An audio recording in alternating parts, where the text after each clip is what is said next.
asked you what was the most beautiful word in the English language, what would you say? The most beautiful word. Love. That's a good one. I think the most beautiful word in the English language is grace. Grace means elegance and simplicity of movement. Grace means warmth and acceptance, as in a gracious welcome. Grace means the prayer we say before we eat. And grace means something undeserved and unexpected, like the grace of God. Years ago, one of the matriarchs of our church died, and so I went over to the house to be with the extended family to plan this memorial service and to provide some pastoral care. And the whole family was gathered around there in the living room with the big fireplace and everything. And I was doing my best to try to listen to everyone and respond appropriately.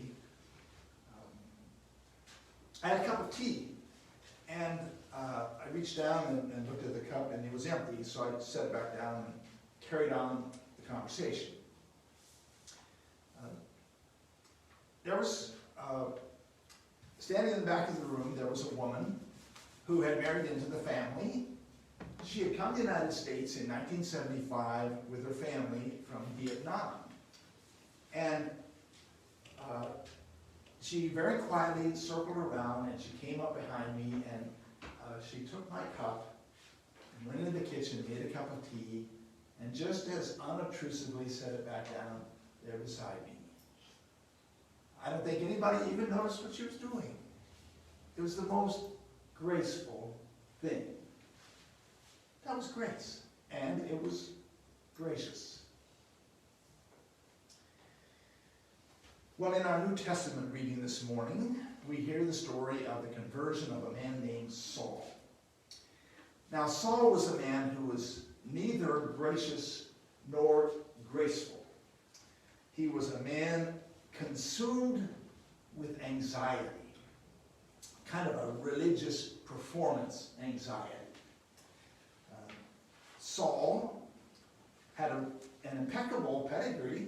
He was a Hebrew, born of Hebrews, a Jew, born of Jews. He was raised at the feet of the famous Rabbi Gamaliel. He was a scrupulous follower of the Jewish law. He was conscientious. He was obedient. He was meticulous. Above all, he wanted to be righteous before God. He wanted to be justified in the sight of God. He was a good religious person. But Saul was miserable. He was continually asking himself, did I do everything right? Did I forget something? Have I been pure in my thoughts? Did I neglect some little part of the law? And if I did well today, what about tomorrow? I might screw up tomorrow. So no matter how hard he tried, he couldn't escape this nagging feeling that somehow he had failed, somehow he was inadequate. So he tried even harder. You know, being a perfectionist is its own special kind of hell. And like so many people, Saul projected his misery onto other people. You know, if you can find someone else who you believe is worse than you are, then you can project your darkness onto them, and then you can hate them for that and persecute them for that. So Saul found the members of this new Jewish sect, the followers of Jesus, and he began to persecute them. He heckled them, he hounded them, he dragged them before the Jewish authorities for heresy. But even as he was doing this, he was amazed by their faith. They were so serene and joyful. They really believed in this Jesus. And he wondered, how can they be so wrong and yet be so happy? But he kept on persecuting them. He even got papers to go to the city of Damascus and find the followers of Jesus there and bring them bound to Jerusalem to stand before the elders for heresy. And you can just see Saul on the road to Damascus, breathing threats and murder, full of fury and anxiety, on the road to Damascus. And that was when, you might say, he had a breakdown, this major panic attack. It all came crashing down on him at once. The righteous indignation and the built-up anxiety inside him became too much for him. And he fell to the ground. This bright light shone around him, and he lost his sight. His whole world fell apart at that moment. He was so debilitated that he had to be led by the hand into the city of Damascus, and he sat there for 3 days in the dark, like sitting in a tomb. And he realized during those 3 days that everything that he believed was wrong. That those 3 days must have been 3 days of despair for Saul. And on the third day, a man named Ananias came to Saul, and he said to him, "Brother Saul, the Lord Jesus has sent me to pray for you." And he laid his hands on him, and he prayed for him, and Saul received his sight again. It doesn't say what kind of person Ananias is, but I think of Ananias as being a kind person, a gentle person. Well, when Saul's sight was restored, he realized that God had given him a gift. In spite of everything that he had done, in spite of all the persecution he had done, God still loved him. And God had given him the gift of his eyesight. And he realized at that time that you can't earn God's favor. No matter how perfect you are, no matter how hard you work, you cannot earn God's righteousness and God's salvation. It's a gift. God isn't this angry judge waiting for us to screw up so he can punish us. God is a loving parent. And God offers us the gift of salvation. It's called grace. The prayer book says grace is God's favor, unearned and unmerited. It's not our own doing. It's not an accomplishment that we can brag about. It's a gift from God. It's pure grace. That's what the followers of Jesus had been telling Saul all that time, and he just couldn't get it until the moment on the road to Damascus. And from that day forward, Saul was a changed man.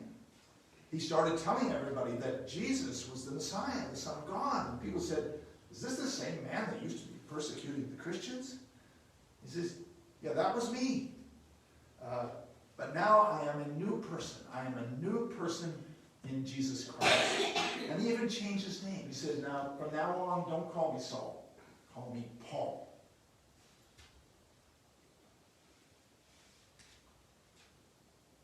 Well, somehow, we have got this idea that we have to earn everything in life.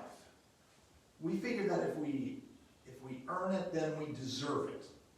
And then we don't have to be beholden to anyone. It's kind of a way of keeping control over things. It's hard for us to receive a gift.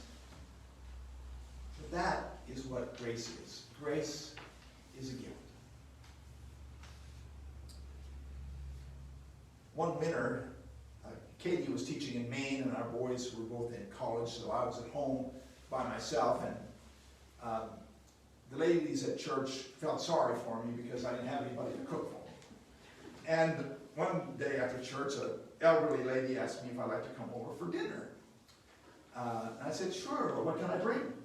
And she said, "Oh, you don't have to bring anything, just bring yourself." I said, "You sure? You sure I can't bring something? Salad or rolls or something? No, just bring yourself.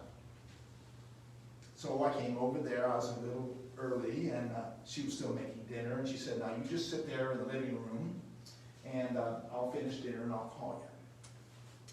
So I sat there and I looked around. I could see pictures of her husband, who had died a few years before, and of her children and her grandchildren. And I realized that she lived in that house all by herself.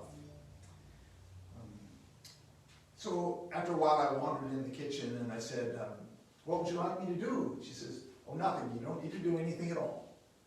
I said, would you like me to set the table? She said, no, I already set the table. Would you like me to fill the water glasses? No, I already filled the water glasses. I said, well, would you like me to stir the vegetables? She says, no. Now go back in the living room and sit down and wait for me, and I'll call you when dinner is ready. I said, yes, ma'am. She said, listen, I want to make dinner for you. You know what it's like to have to eat by yourself day after day, year after year. It's a pleasure for me to cook for you, and I want to do it as a gift for you. Do you think you can receive it that way? I said, yes. And I went back and waited. She called me for dinner, and we sat down at a banquet. There were flowers on the table, and the good china and the good silver. And I remember that meal as a gift from her. Well, every Sunday, God invites us to a banquet. It's called Holy Communion. It's a gift. It's a gift from God. And I hope we can receive it that way.